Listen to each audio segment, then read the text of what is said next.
ഹരേ കൃഷ്ണ. സർവം ശ്രീ രാധാകൃഷ്ണാർപ്പണമസ്തു. ഇന്ന് നമുക്ക് വിജയ ഏകാദശിയെക്കുറിച്ച് വിവരിക്കാം. ഫെബ്രുവരി 24 തിങ്കളാഴ്ചയാണ് വിജയ ഏകാദശി. അതിനുശേഷം 26 മഹാശിവരാത്രി. വിജയ ഏകാദശി ആചരിക്കുന്നതിൻ്റെ പ്രാധാന്യം ആ പേര് പോലെ തന്നെയാണ്. വിജയം. നമ്മൾ എത്ര അസാധ്യമെന്ന് കരുതി ചിന്തിക്കുന്ന ഏത് കാര്യങ്ങളും സാധ്യമാക്കാൻ ഏറ്റവും അനുയോജ്യമായ ഒരു ഏകാദശി വ്രതമാണ് വിജയ ഏകാദശി.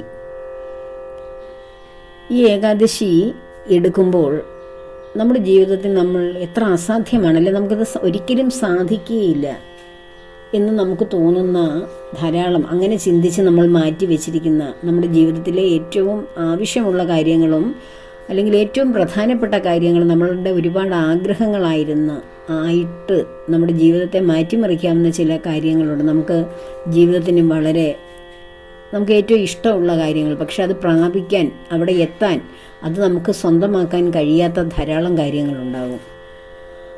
അതിനെയൊക്കെ നമുക്ക് സാധ്യമാക്കുവാൻ, അസാധ്യമായിട്ട് തോന്നുന്ന പല കാര്യങ്ങളെയും സാധ്യമാക്കുവാൻ വേണ്ടി എടുക്കാവുന്ന ഒരു ഏകാദശിയാണ് ഈ ഫാൽഗുന മാസത്തിലെ കൃഷ്ണപക്ഷ ഏകാദശിയായ വിജയ ഏകാദശി. ആ ഏകാദശിക്ക് വിജയ ഏകാദശി എന്ന പേര് വരുവാൻ തന്നെ കാരണം ശ്രീകൃഷ്ണ പരമാത്മാവ് യുധിഷ്ഠിരനോട് പറയുകയാണ് അതിൻ്റെ വ്രതം മാഹാത്മ്യം.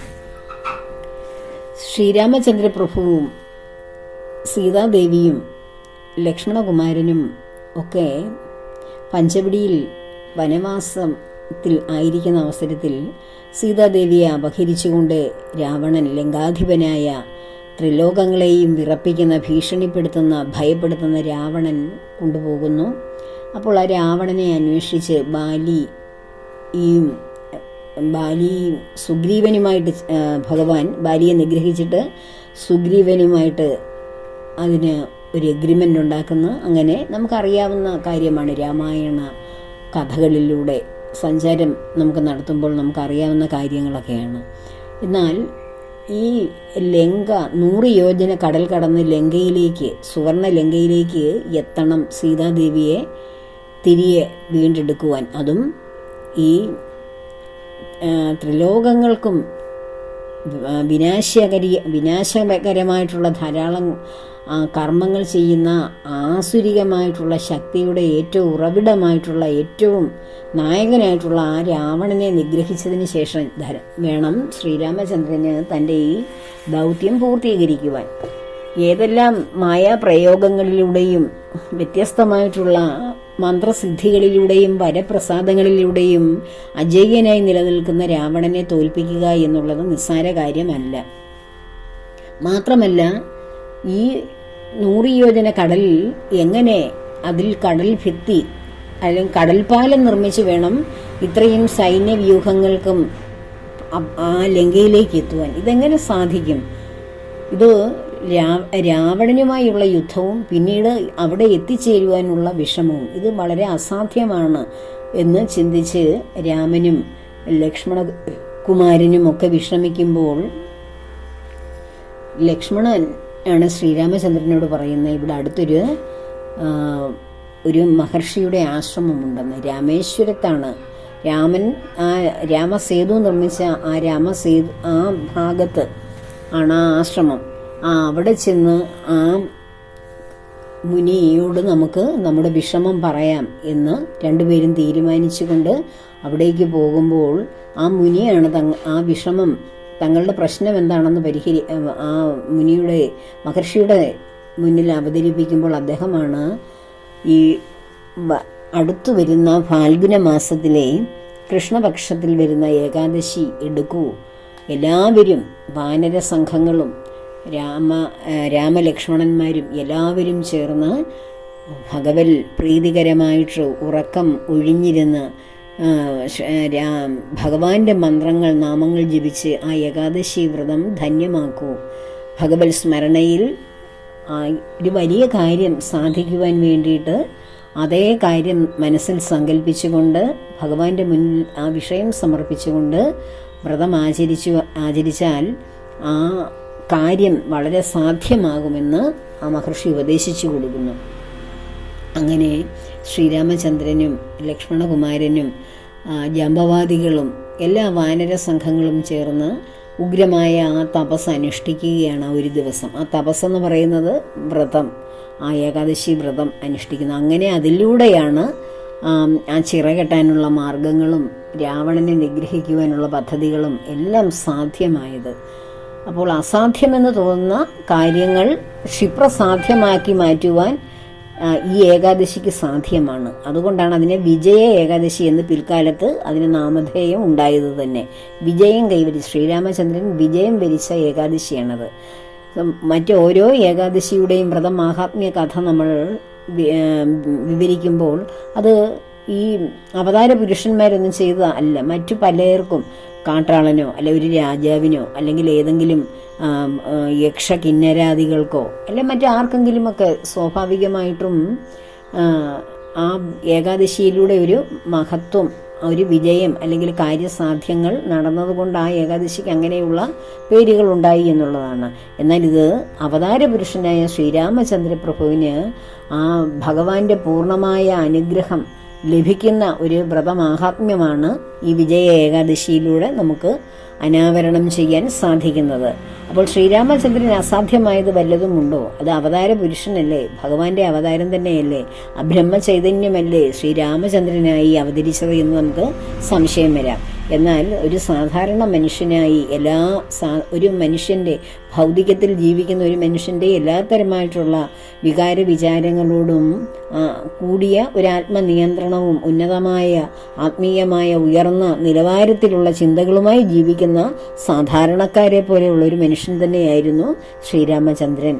അദ്ദേഹം ഒരു സാധാരണ മനുഷ്യനായി, ഒരു യഥാർത്ഥ മകനായി, യഥാർത്ഥ രാജാവായി, യഥാർത്ഥ സഹോദരനായി, എങ്ങനെയാണ് ഒരു ഭർത്താവ്, എങ്ങനെയാണ് ഉചിതമായി പ്രജാഹിതത്തെ മാനിക്കുന്ന ഒരു ഭരണാധികാരി, എങ്ങനെയാണ് ധർമ്മം നിലനിർത്താൻ വേണ്ടി അസുരശക്തികളെ എല്ലാം നിഗ്രഹം ചെയ്ത് രാജ്യത്തെ രക്ഷിക്കുന്നത് എങ്ങനെയാണ്, ഇതൊക്കെ ഒരു സാധാരണ മനുഷ്യനെ കൊണ്ട് സാധിക്കുന്ന കാര്യങ്ങൾ എങ്ങനെയാണെന്ന് കാണിച്ചു തരാൻ വേണ്ടിയാണ് ശ്രീരാമചന്ദ്രപ്രഭുവായി ഭഗവാൻ അവതാരം ചെയ്തത്. അതുകൊണ്ടാണ് സീതാദേവി നഷ്ടപ്പെടുന്ന അവസരത്തിലും അച്ഛൻ്റെ മരണവാർത്ത അറിയുന്ന അവസരത്തിലും ഭരതൻ വന്ന് രാജ്യത്തിലേക്ക് തിരിച്ചു വന്ന് അധികാരമേൽക്കണം എന്നൊക്കെ പറയുന്ന വൈകാരികമായ ധാരാളം ഘട്ടങ്ങളിലൂടെ ഭഗവാൻ കടന്നു പോകുമ്പോൾ ഒരു സാധാരണ മനുഷ്യൻ്റെ വികാര പ്രകടനങ്ങളോടുകൂടി അദ്ദേഹം ആ അനുഭവങ്ങളെയൊക്കെ എല്ലാം യാഥാർത്ഥീകരിക്കുകയാണ് ഉണ്ടായത്. എന്നാൽ ആത്മനിയന്ത്രണം വന്ന മനസ്സുമായിരുന്നു അദ്ദേഹത്തിൻ്റേത്. അപ്പോൾ അതിനുവേണ്ടിയാണ് അങ്ങനെ ഒരു അവതാരം എടുത്തു വന്നത്. നമ്മൾ ഭൂമിയിലുള്ള ഓരോ മനുഷ്യർക്കും മാതൃകയാകാൻ വേണ്ടിയാണ്. അപ്പോൾ ആ മനുഷ്യനായിരിക്കുമ്പോൾ അമാനുഷികമായ ശക്തിക്ക് വേണ്ടിയാണ് അദ്ദേഹം, അമാനുഷികമായ കർമ്മങ്ങൾ ചെയ്യുവാൻ വേണ്ടിയാണ് ഭഗവാൻ ഈ വ്രതം ആചരിച്ചത്. അതിൻ്റെ വിജയത്തിലേക്ക് എത്തിയതും തൻ്റെ ജന്മ ഉദ്ദേശം പൂർത്തീകരിച്ചത് രാവണ നിഗ്രഹത്തിലൂടെ തൻ്റെ, അതായത് പ്രകൃതിയുടെ തന്നെ സ്ത്രീ ശക്തിയായ ജാനകി ദേവിയെ വീണ്ടെടുക്കുകയും അയോധ്യയിലേക്ക് തിരികെ പോവുകയും ഒക്കെ ചെയ്ത ആ ഒരു അങ്ങനെ കർമ്മങ്ങൾക്ക് വിജയം വരിക്കുവാൻ വേണ്ടി എടുത്ത വ്രതമാണത്. ഇത് ഏകാദശി, സാധാരണ ഏകാദശി പോലെ തന്നെ ദശമി ദിവസം തന്നെ നമ്മൾ ഒരു നേരം ഭക്ഷണം കഴിച്ച് അതിനു മുൻപുള്ള ദിവസങ്ങളിൽ, അതിനു മുൻപ് മറ്റു നേരങ്ങളിൽ മറ്റു ഭക്ഷണങ്ങൾ കഴിച്ച് ഏകാദശി ദിവസം ജലം കഴിക്കുകയോ അല്ലെങ്കിൽ ഫലങ്ങളോ പാലോ ഒക്കെ കഴിച്ച് വ്രതം അനുഷ്ഠിക്കാം. ദ്വാദശി ദിവസം പാരണ സമയത്ത് തന്നെ പാരണ ചെയ്യുക. അപ്പോൾ ഹരിവാസര സമയം വരുമ്പോൾ അതിന് കൃത്യമായിട്ട് ഹരിവാസര സമയത്ത് വേണം നമ്മൾ ഭഗവത് നാമങ്ങൾ കൂടുതൽ ജപിക്കുവാൻ. കൂടുതൽ ദേവിയും ഭഗവാനും ഭൂമിയിൽ തൻ്റെ ഭക്തരെ കാണുവാൻ വ്രതാനുഷ്ഠാനം, അതായത് കലിയുഗത്തിലെ തപസ്സാണ് ഏകാദശി പോലെയുള്ള പുണ്യ വ്രതങ്ങൾ. അതനുഷ്ഠിക്കുന്നവരെ അവർക്ക് അനുഗ്രഹം കൊടുക്കുവാൻ വേണ്ടി ലക്ഷ്മി സമേതനായി ഗരുഡാരൂഢനായ ഭഗവാൻ ഭൂമി സന്ദർശിക്കുമെന്നും ഈ പാപലോകത്ത് കഴിയുന്ന മനുഷ്യർ, മൃത്യുലോകമായ ഈ ഭൂമിയിൽ കഴിയുന്നവർ നന്മ ആഗ്രഹിക്കുന്ന എത്ര പേർ ഭഗവാനെ പ്രാർത്ഥിക്കുന്നു അവർക്കൊക്കെ നന്മ ചൊരിയുവാൻ വേണ്ടി ഇറങ്ങി ഭൂമി സന്ദർശിക്കുന്ന സമയമാണ് ഹരിവാസര സമയം എന്നും ആണ് സങ്കല്പം. അതുപോലെ തന്നെ തുളസി ദേവിയെ പൂജിക്കുകയും തുളസി ദേവിക്ക് നെയ്ദീപം തെളിക്കുകയും ചെയ്യുന്നത് ഏകാദശിയുടെ മറ്റൊരു പ്രാധാന്യമാണ്. ലക്ഷ്മി ദേവിയായ തുളസി ദേവിയുടെ മറ്റൊരു അവതാരമാണ് തുളസിയായി അവതരിച്ചിരിക്കുന്നത്. അപ്പോൾ ആ ദേവിയെ അതിലൂടെ നാം ആരാധിക്കുകയാണ് ചെയ്യുന്നത്. അങ്ങനെ പാരണ കഴിഞ്ഞ് നമുക്ക് വീണ്ടും ശുദ്ധമായി തന്നെ ഇരുന്നുകൊണ്ട് ദ്വാദശി ദിവസവും ഒരു നേരം മാത്രം ഭക്ഷണം കഴിച്ചുകൊണ്ട് ഏകാദശി വ്രതം പൂർത്തീകരിക്കുക. അതിനുശേഷം വരുന്ന ദിവസമാണ് മഹാശിവരാത്രി ദിവസം. അത് ആ ശിവരാത്രിക്ക് വ്രതം അനുഷ്ഠിക്കുന്നവർ ഉണ്ടെങ്കിൽ അതിനെക്കുറിച്ചുള്ള വീഡിയോയും ഇട്ടിട്ടുണ്ട്. അപ്പോൾ ഏകാദശി ഈ വ്രതത്തെക്കുറിച്ച് അതിൻ്റെ സംശയങ്ങൾ ഇനി ബാക്കിയുണ്ടെങ്കിൽ കമൻറ്റ് ചെയ്യുക, മറുപടി പറയുന്നതായിരിക്കും. അപ്പോൾ എല്ലാവർക്കും ഏകാദശി വ്രതം എടുക്കുവാൻ ഭഗവാൻ അനുഗ്രഹിക്കട്ടെ. വ്രതം എടുക്കുവാൻ സാധിക്കാത്തവർ ഏകാദശി ദിവസം ഹരിനാമങ്ങൾ, മന്ത്രങ്ങളൊക്കെ ഉച്ചരിച്ചുകൊണ്ട് ജീവിതം ധന്യമാക്കുക. എത്ര പ്രാവശ്യം നാമം ജപിച്ചു, മന്ത്രങ്ങൾ ഉരുവിട്ടു എന്നതിലല്ല കാര്യം, എത്ര ശ്രദ്ധയോടുകൂടി, എത്ര ശ്രദ്ധ കൊടുത്തു ഓരോ നാമത്തിലും. ശ്രദ്ധ കൊടുക്കുക എന്ന് വെച്ചാൽ ഭഗവാനിൽ ലയിച്ച് ഭഗവാനെ മാത്രം മനസ്സിൽ ധ്യാനിച്ച് ഏകാന്തത്തിൽ നമ്മൾ ധ്യാനനിരതരായിരുന്നു കൊണ്ട് എത്ര നേരം ജപിക്കുന്നു അതാണ് പ്രാധാന്യം. മറ്റു കർമ്മങ്ങൾ ചെയ്യുകയും അല്ലെങ്കിൽ ഏതെങ്കിലും കാര്യങ്ങളൊക്കെ ആലോചിച്ചുകൊണ്ട് മാലയെണ്ണി അല്ലെങ്കിൽ എണ്ണം കണക്കാക്കാൻ വേണ്ടി മന്ത്രങ്ങൾ ജപിച്ചിട്ട് കാര്യമില്ല. വളരെ മറ്റ് ചിന്തകൾക്കൊക്കെയാണ് വിരാമം വരേണ്ടത്. ആ ചിന്തകൾക്കൊക്കെ ഒരു അറുതി വന്നു കഴിഞ്ഞാൽ പിന്നെ മനസ്സ് അവിടെ നിശ്ചലമാകും. കാറ്റത്ത് വെച്ചിരുന്ന വിളക്ക് ആടുന്ന മാതിരിയാണ് നമ്മുടെ മനസ്സിൽ ധാരാളം ചിന്തകൾ വന്ന് നമ്മെ അലോസരപ്പെടുത്തിക്കൊണ്ടിരിക്കുന്നത്. എന്നാൽ ആ ദീപം എപ്പോഴാണോ നിശ്ചലമാകുന്നത് അതുപോലെ ചിന്തകളടങ്ങുന്ന മനസ്സിൽ തിരയടങ്ങിയ കടൽ പോലെ ശാന്തമാകുമ്പോഴാണ് ഭഗവാന്റെ വിഗ്രഹം അവിടെ പൂർണ്ണമായി വ്യക്തമായി നമുക്ക് ശ്രദ്ധയോടെ മന്ത്രജപത്തിലൂടെ ഭഗവാന്റെ രൂപത്തെ നമ്മൾ ഉറപ്പിക്കുവാൻ സാധിക്കുന്നത്. ഒരു രൂപത്തെ ആശ്രയിച്ച് അല്ലെങ്കിൽ ഒരു വിഗ്രഹത്തെ ആശ്രയിക്കുന്ന ഭക്തൻ അത് തൻ്റെ ഉള്ളിൽ ഭഗവാനെ ഉറപ്പിക്കുവാൻ വേണ്ടി മാത്രമാണ് അത് ചെയ്യുന്നത്. വിഗ്രഹാരാധന അതിന് മാത്രം ഉള്ളതാണ്. ആത്മീയ പാതയിലേക്ക് എത്തി ബഹുദൂരം മുന്നോട്ട് പോകുമ്പോൾ നമ്മുടെ ഒരു വിഗ്രഹമോ ക്ഷേത്രമോ അല്ലെങ്കിൽ ഒരു രൂപമോ ഒന്നും നമുക്ക് ആവശ്യമില്ല.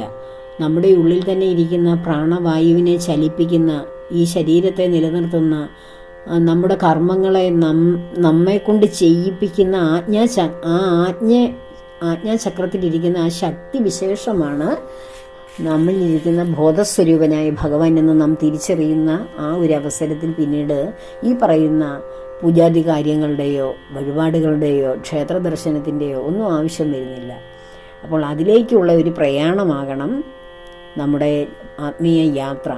അത് മനോബലം വർദ്ധിപ്പിക്കുന്നതിനും ജീവിതത്തിൽ വരുന്ന ഏത് പ്രതിസന്ധി സാഹചര്യങ്ങളെ ആത്മബലത്തോടുകൂടി മനോനിയന്ത്രണത്തോടുകൂടി നേരിടുന്നതിനും നമ്മുടെ പ്രാർത്ഥനകൾ കൊണ്ട് സാധ്യമാകുന്നു. ഓരോ വ്യക്തിയും പ്രാർത്ഥിക്കുന്നത് ഭഗവാനെ സന്തോഷിപ്പിക്കുവാനല്ല, അവനവനിൽ ഇരിക്കുന്ന ഭഗവാൻ കൂടുതൽ കരുത്താർജിക്കുവാൻ വേണ്ടി മാത്രമാണ്. അങ്ങനെയാണ് ആത്മബലം നമുക്ക് വർദ്ധിക്കുന്നത്. അപ്പോൾ വ്രതങ്ങളും നാമജപങ്ങളും ഒക്കെ നമ്മുടെ ഉയർച്ചയ്ക്കും നമ്മുടെ ജീവിതത്തിൻ്റെ സമാധാനത്തിനും വേണ്ടിയുള്ളതാണ്. ഈ പുണ്യദിനങ്ങളോടനുബന്ധിച്ച് വ്രതമെടുക്കൂ, നാമം ജപിക്കൂ എന്നൊക്കെ പറയുമ്പോൾ ആ ഒരു ദിവസമെങ്കിലും ഭൗതിക ജീവിതത്തിൻ്റെ തിരക്കുകളിൽ പെട്ടുഴലുന്ന മനുഷ്യർ ആ ഒരു പ്രത്യേക ദിവസമെങ്കിലും ഭഗവത് നാമങ്ങളിൽ, ഹരികഥകളിൽ, സംഘങ്ങളിൽ, പ്രാർത്ഥനകളിൽ അല്ലെങ്കിൽ പുരാണ ഗ്രന്ഥ പാരായണത്തിൽ ഒക്കെ വിഹരിക്കുമല്ലോ. അതിലൂടെ നമുക്കൊരു ആത്മീയ ബോധം ഉള്ളിലേക്ക് തുറന്നു വരികയും അജ്ഞാനത്തിൽ നിന്ന് ജ്ഞാനത്തിലേക്കുള്ള പ്രഭ പതുക്കെ വീശുവാൻ തുടങ്ങുകയും ചെയ്യും. അപ്പോൾ ആ ഒരു പാതയിലൂടെ സഞ്ചരിക്കുവാൻ ഭഗവാനും ദേവിയും എല്ലാവരെയും അനുഗ്രഹിക്കട്ടെ. ദേവിയുടെയും ഭഗവാന്റെ അനുഗ്രഹം സമൃദ്ധമായി ഉണ്ടാകുവാൻ ആഗ്രഹിക്കുന്നു, പ്രാർത്ഥിക്കുന്നു. സർവകർമ്മങ്ങളും ഭഗവാന്റെയും ദേവിയുടെയും പത്മപാദങ്ങളിൽ ചേർക്കുന്നു. ലോകാ സമസ്ത സുഖിനോ ഭവന്തു.